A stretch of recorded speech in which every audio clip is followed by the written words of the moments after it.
Hi Pisces! Kumusta po kayong lahat? Sa Pisces, maraming salamat po pala sa walang sawang pagsubaybay sa ating pong mga reading, and kung ikaw ay bago pa lang sa ating channel, mag-subscribe na po kayo. Then i-click mo na rin yung ating notification bell para lagi kang updated sa ating mga bagong upload.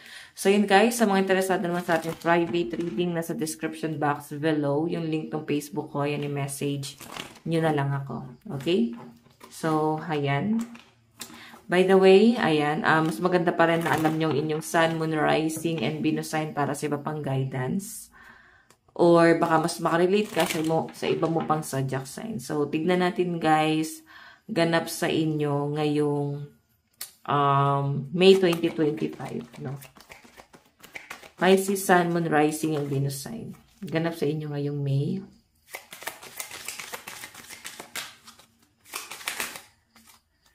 Meron tayong generosity. So, ang dami nyo guys tinutulungan, Pisces.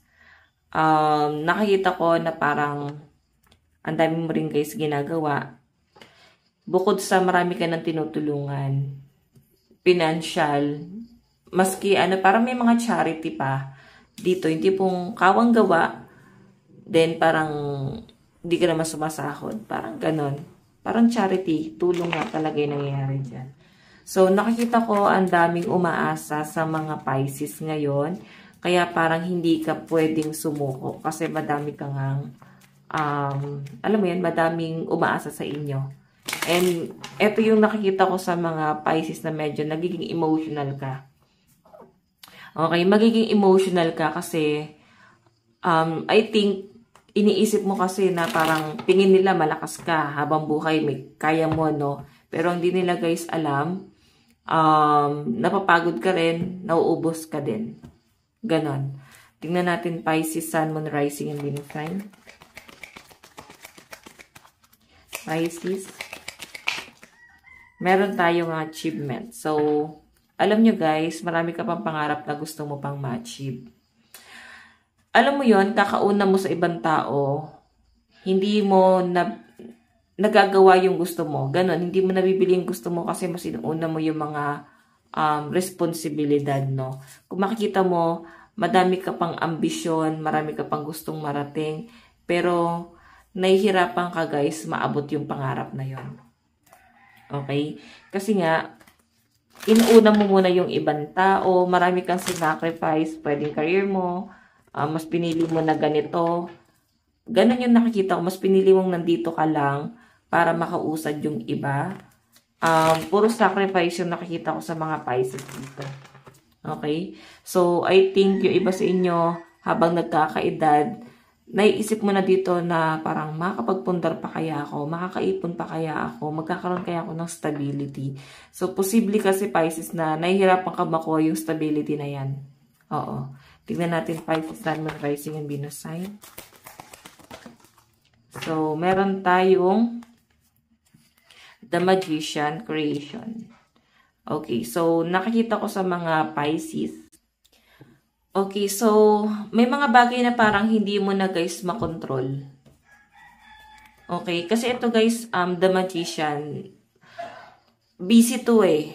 Okay, ang dami nyo guys ginagawa, ang dami nyo guys kinukonsider, ang daming nakasandal sa inyo, ang daming umaasa sa inyo, Pisces. Kaya ikaw yung nape-pressure kasi ikaw yung laging stress. Ikaw yung na-stress kasi iniisip mo yung responsibilidad na to. Tingnan natin guys. Pisces. Okay, so ayusin lang natin guys.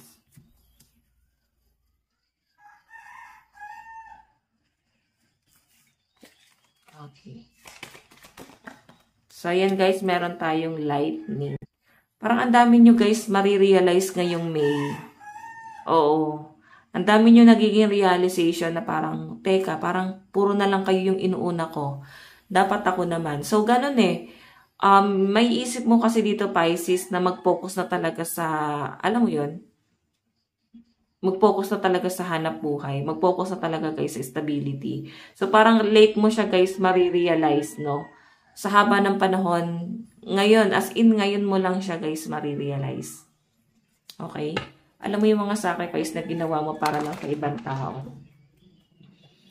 Okay, so parang uunahin mo naman ngayon yung sarili mo. Tignan natin guys, ano pa yung ipapakita rito.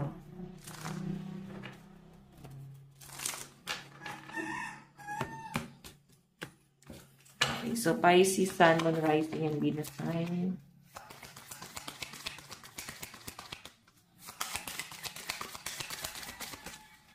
Meron tayong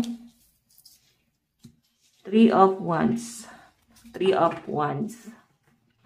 So, leadership, moving forward, initiative. So, parang may nag-ano din sa inyo guys, na parang may nagpupush sa inyo na parang gawin mo na yan, no? Parang eto na yung time na meron ka na dapat simulan. So, hindi ka dapat hanggang dyan lang. Pwede ikaw din mismo sa sarili mo, pinupush mo na yung sarili mo na parang hindi ka lang hanggang dito. Okay? So, tignan pa natin guys.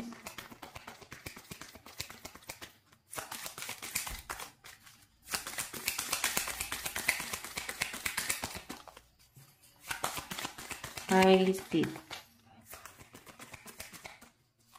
Meron tayong 9 of Cups. Tignan mo, oh, dreams come true, satisfaction, abundance. So, follow your bliss, no? Parang sundan mo yung pangarap mo.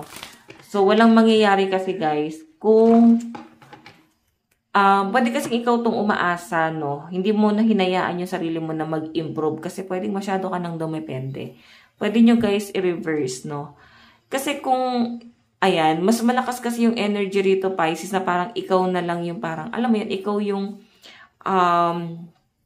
parang ikaw yung dumidepende ngayon, okay? Pero may mga diskarte naman ang mga Pisces. Matalino ang mga Pisces. Ang problema lang, guys, alam mo yon, dahil nga matalino ka, iniisip mo na parang sila na yung mag-move forward, especially sa pamilya. Iniisip mo yung pamilya mo na maging successful. Mas inuuna mo sila. So, pwedeng ikaw, dumidepende ka ngayon, charity, na parang gano'n na nag-aalaga ng mga apo, nag-aalaga ng mga anak, housewife. Pwedeng kung ikaw lalaki, pwedeng yung wife mo yung nagtatrabaho, ikaw yung walang-wala ngayon. So, gano'n, no? Tignan natin Pisces, Sun, Moon, Rising, and Venus sign.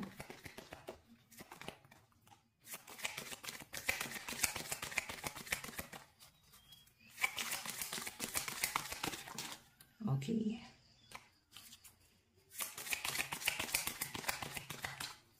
Meron tayong King of Swords.